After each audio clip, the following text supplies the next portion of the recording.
what would be the success blueprint for a foreign entrepreneur who's looking to come to the US, get the E2 visa, maybe do it through a franchise route? What would you say? I mean, look, I don't want you to give away the book a little bit, but we're now in the process of publishing a book where you talked to 15 of our previous clients who have been very successful with what they're doing. So what sort of a blueprint that you see? I know you're very good pattern analyzers. What are what are some of the patterns that you are able to analyze? I'll talk about the personas that do the best and our previous clients that have had the most success in the US. But first, decide on kind of the path or a couple paths to move to the US. Start your business, buy a business, do a real estate related business, buy an existing business. There's a few different paths. And study the visas yourself, understand the opportunities. We'll bring in the strategy attorney and make sure that it really is the correct option for you. But come prepared and figure out what the non-immigrant visas are and what the immigrant visa options, the green card options are. And we lay out all that out in chapter 4. So I would say how you're going to make money in the US, what's going to be your ticket to get into the US, and then, site selection, deciding on the zip code, the city, state, and getting those items in order, and then getting your, family affairs in order as well with the kids' schools and all that, healthcare.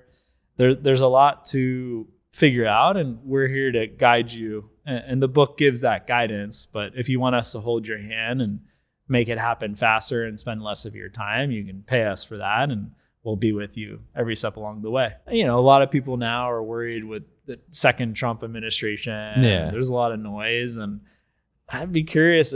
I've spoken to former clients, and whether they're living in Texas, Florida, California, they're all super happy still. And I can't imagine anyone would have preferred not to move to the US or would advise you, don't come now.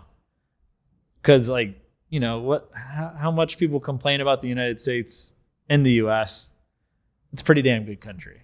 When all things are considered. Of course it is. So, I mean, Americans are, here's the thing, you guys are spoiled. Yeah. You guys think that, the end of an empire, this, that. And I get to see this all the time. We got this problem, we got that problem.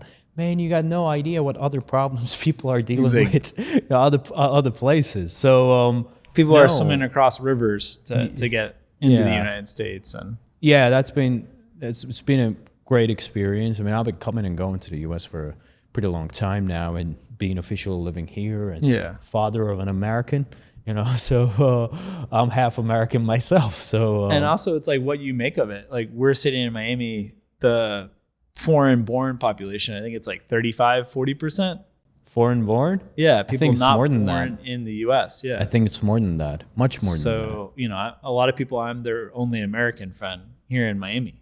Miami is very international. So it's almost like a city-state. So if you want the international vibe and there's Miami. There's a lot of one cities. Of those places like Dubai, Miami. Exactly. No one Singapore. Really cares where you were born, and so long as you're here in Miami, and you understand how you look. I don't think people care. Yeah, your origin, race. So after some level, it's easy for me to say that as a white male, but talking to friends that are from all over the place, No, I mean, if you're at a certain level, career mindset and outlook and network and net worth.